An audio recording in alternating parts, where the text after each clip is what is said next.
पिपरा के पतावा फूटूंगी डोले आओ रो सोहर गईले बेटी जे रोवा दिखो हवर बीते आवा नैहर पाराया भैले किना कर धारी रोवन चारानिया तो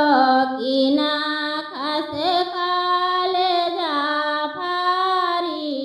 किना खासे रोवावन विदाई बेरी आवा नैहर पाराया भैले पापा के धारी रोवन चारानिया तो मामी से काले जाफारी सखियन से रोवावन विदाई बेरी आवा नैहर वीराना भैले आवा सखी पाराया भैले आवा सखी वीराना भैले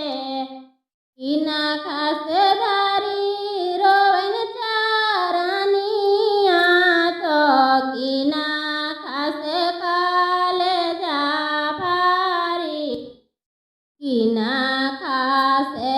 रोवावन विदाई बेरी आवा नैहर पाराया